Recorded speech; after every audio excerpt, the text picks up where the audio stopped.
nightmare. Oh my goodness. Okay. 7 disturbing disappearances that make no sense. Mr. Nightmare, Mr. Nightmare, Mr. Nightmare. Let's get into it. In June 2014, a 28-year-old German man named Lars Matank traveled to Varna, Bulgaria with a group of friends. They were on vacation, enjoying the beach town, the cheap drinks, and the nightlife. Lars was by all accounts a calm, quiet guy. He wasn't someone known to get into fights or cause trouble. But while out one night at a bar, Lars reportedly got into an argument with a group of local men, possibly over a football rivalry. The fight left him with a ruptured eardrum, which meant he couldn't fly home with his friends. The doctor told him he needed to stay behind and let it heal.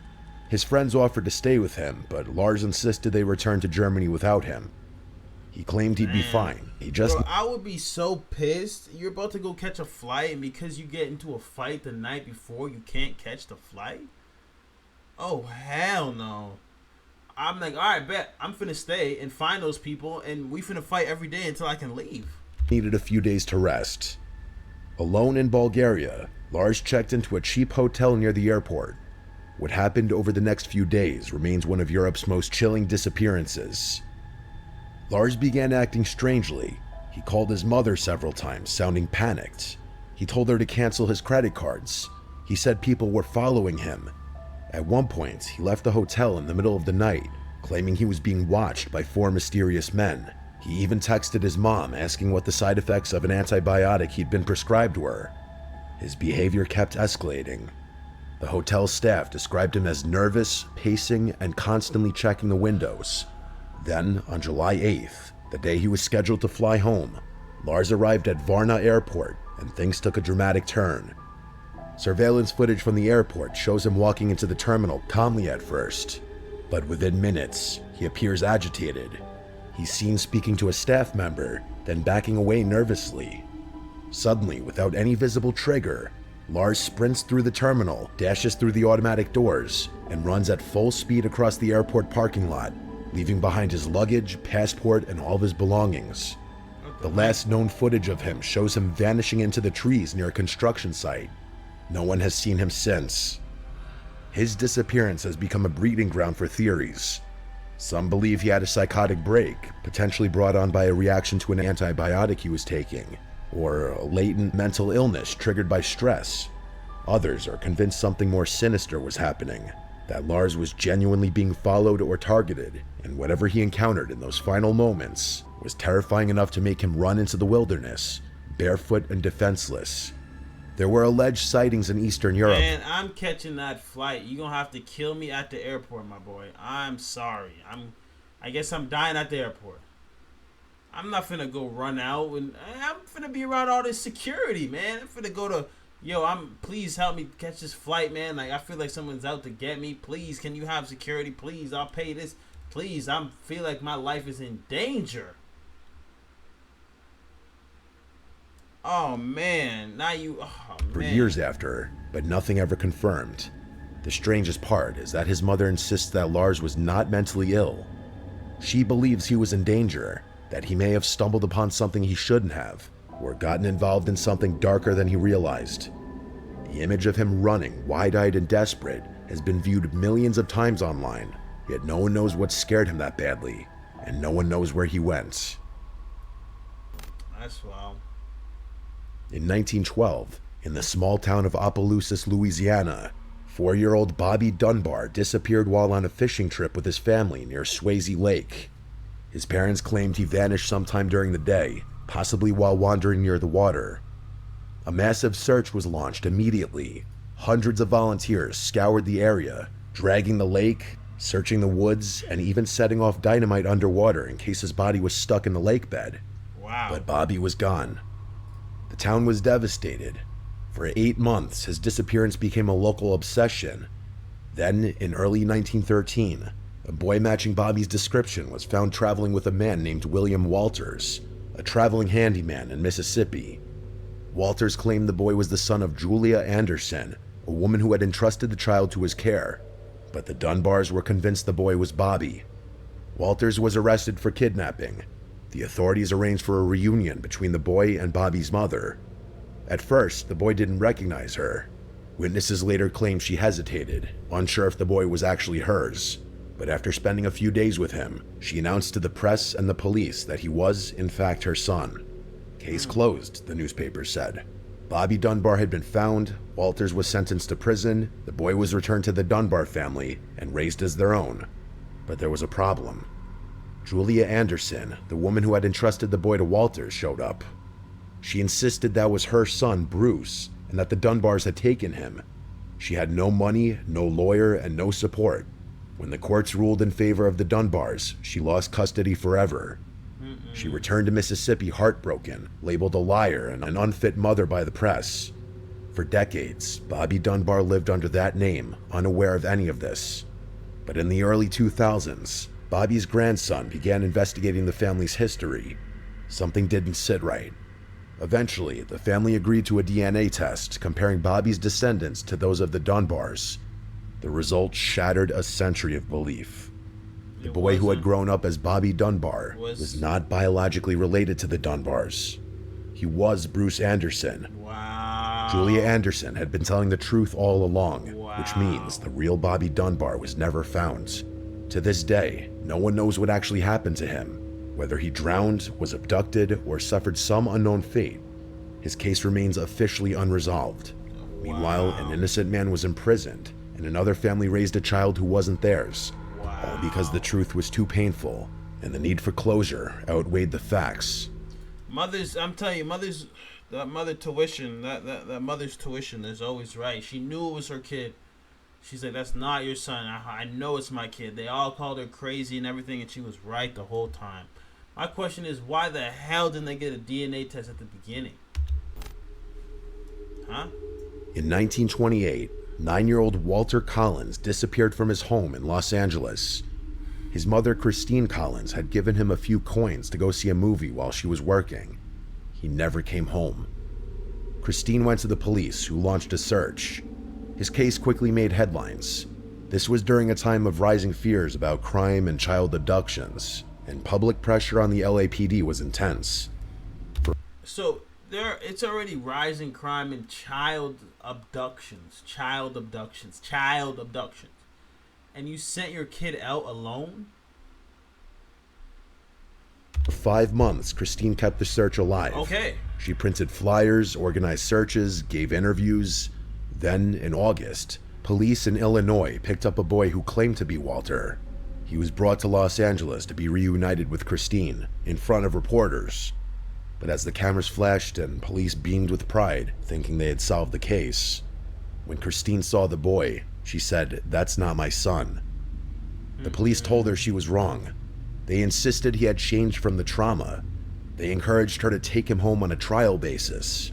Christine reluctantly agreed, likely pressured by the public scene.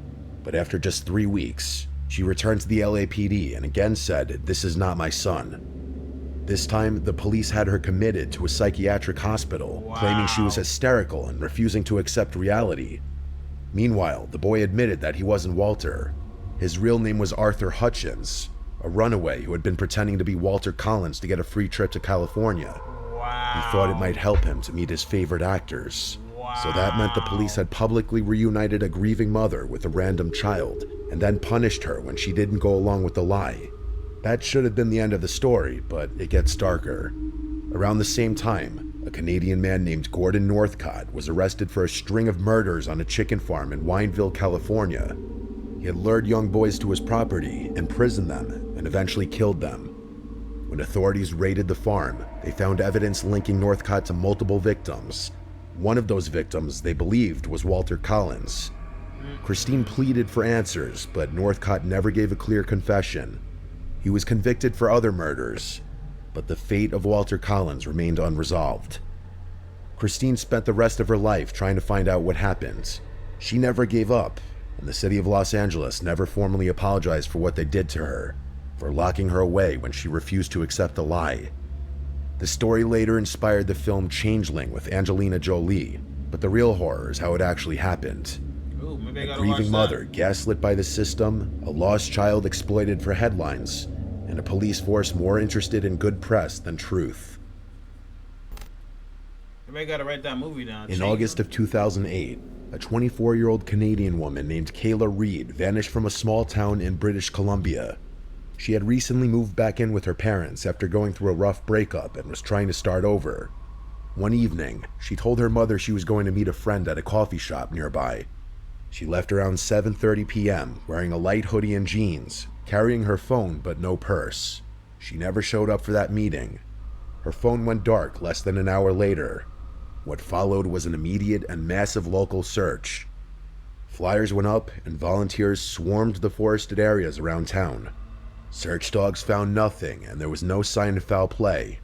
No dropped phone, no torn clothing, no surveillance footage. It seemed Kayla had completely vanished. As expected, her parents were devastated. Kayla was described as responsible and grounded, not the kind of person to run off without telling anyone. Days turned into weeks, and weeks turned into months. Eventually, the case went cold. But then, a full year later, something happened. Kayla showed up. In the early morning hours of July 5th, 2009, she walked into a hospital nearly 200 miles from where she disappeared. She was disoriented, dehydrated, and barefoot. She was also noticeably thinner, sunburned, and wearing clothes that didn't belong to her. She refused to speak to doctors. She simply wrote her name down on a piece of paper.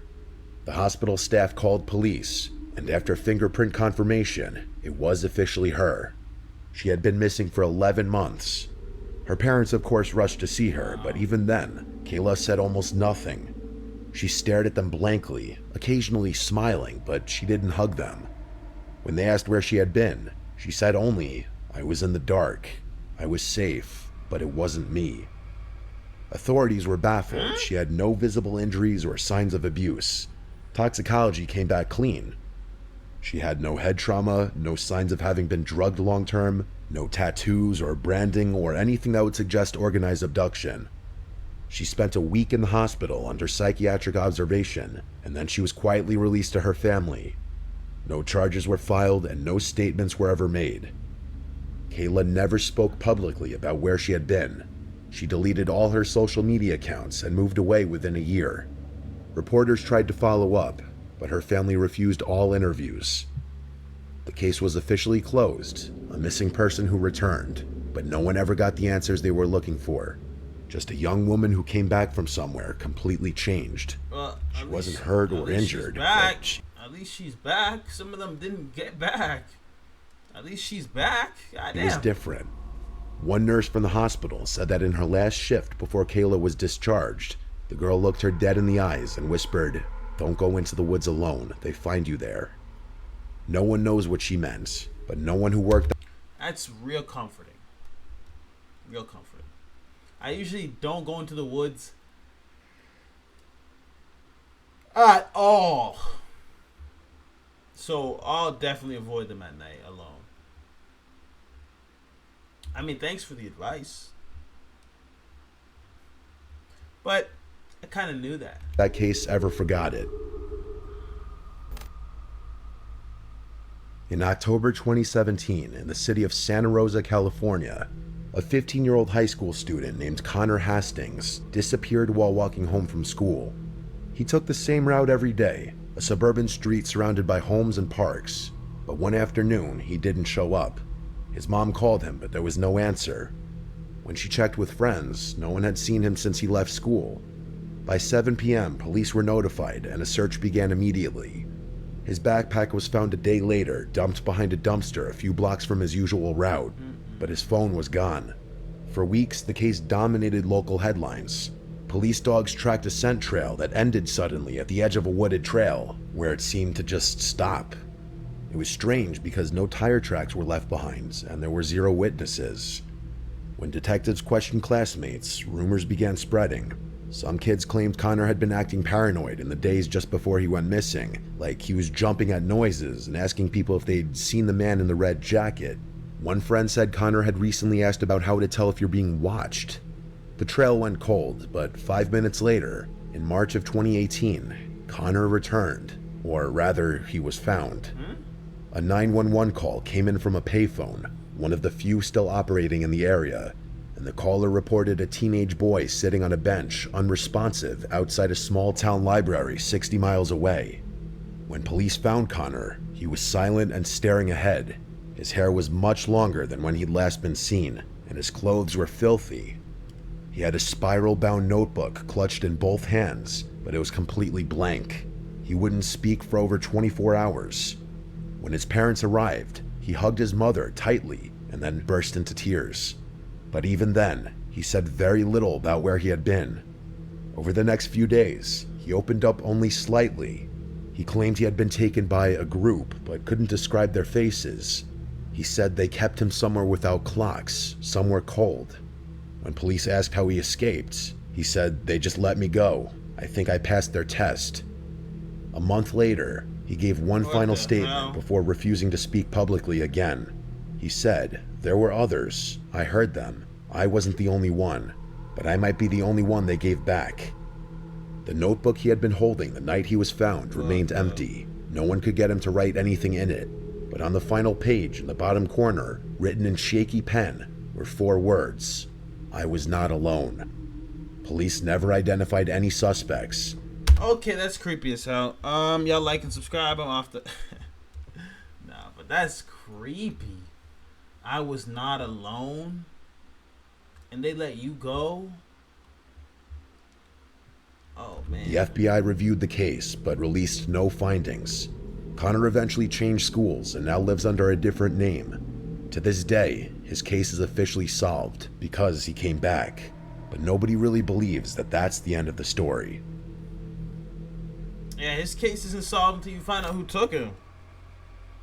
On the night of February 9th, 2004, a 21-year-old nursing student named Maura Murray vanished after a minor car crash on a remote stretch of Route 112 in Haverhill, New Hampshire.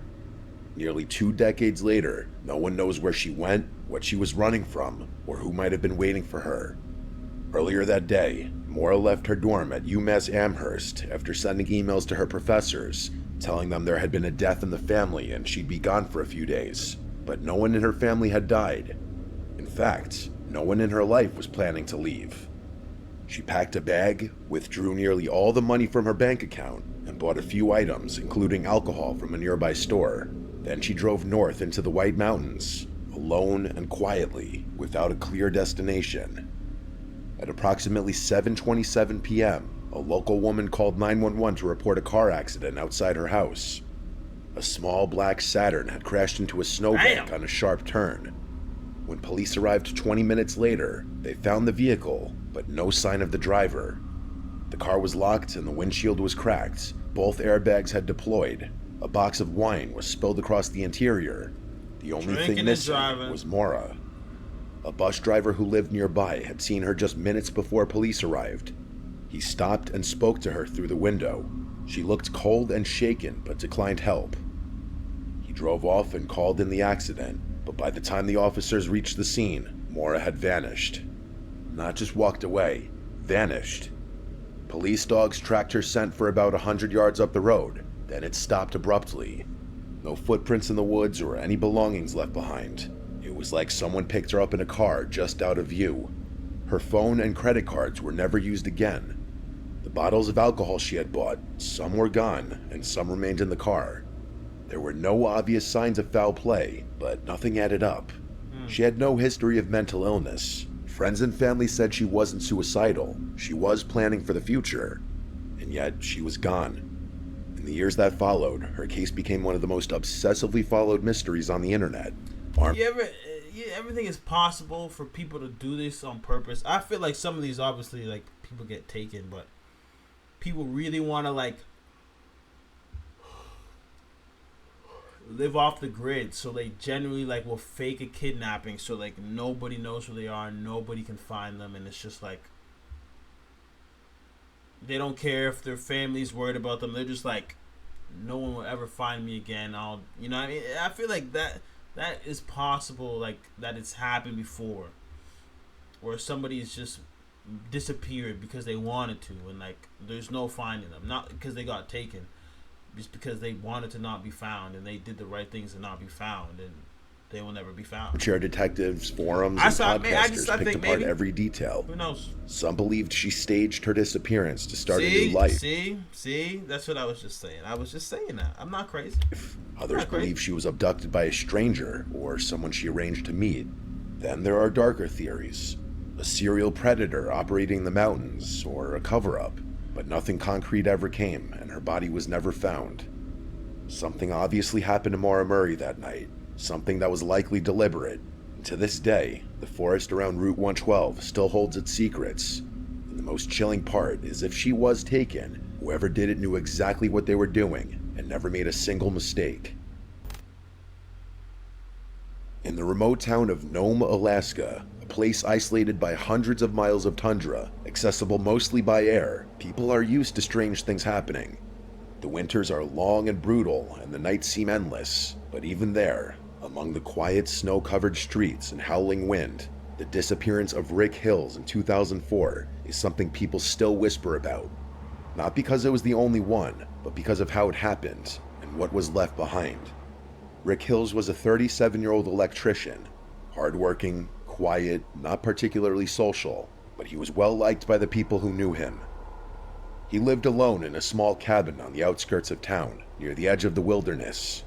It was not unusual in Nome to be that isolated. Many people preferred it. But Rick's case became more disturbing when it was discovered he wasn't the first one to go missing from that area. In fact, in the 10 years before he vanished, over 20 people had disappeared from Nome under similarly strange circumstances.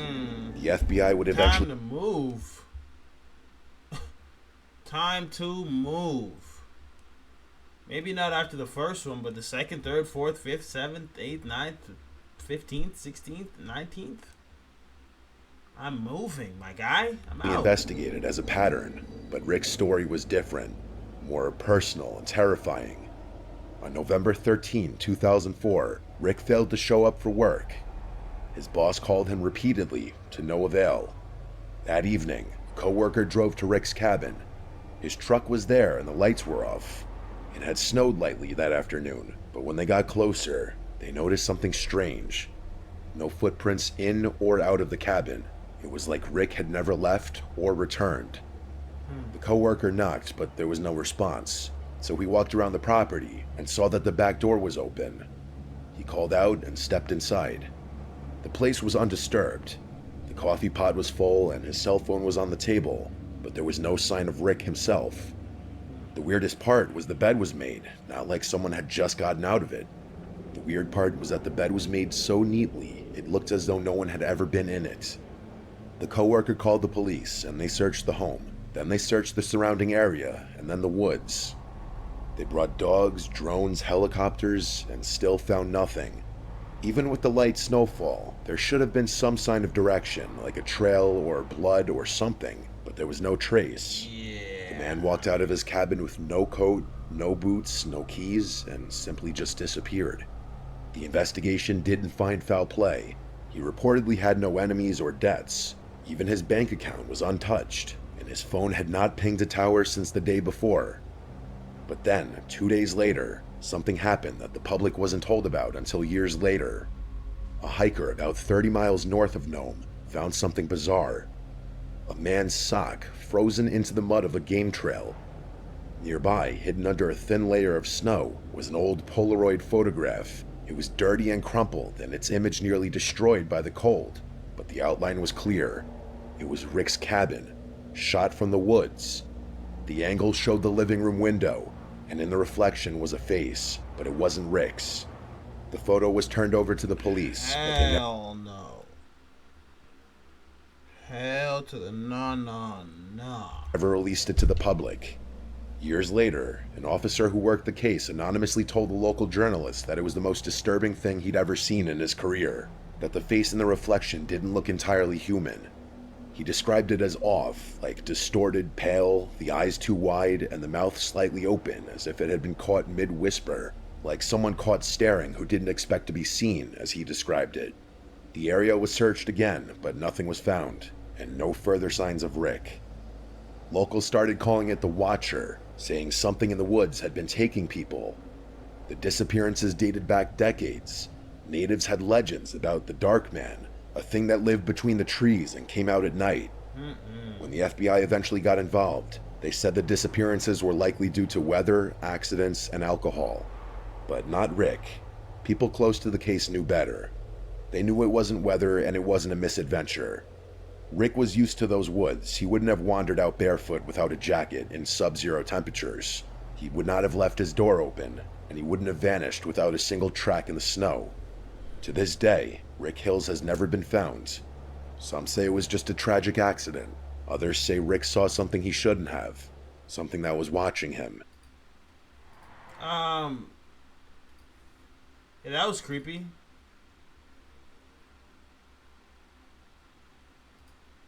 Real creepy. I might have nightmares creepy.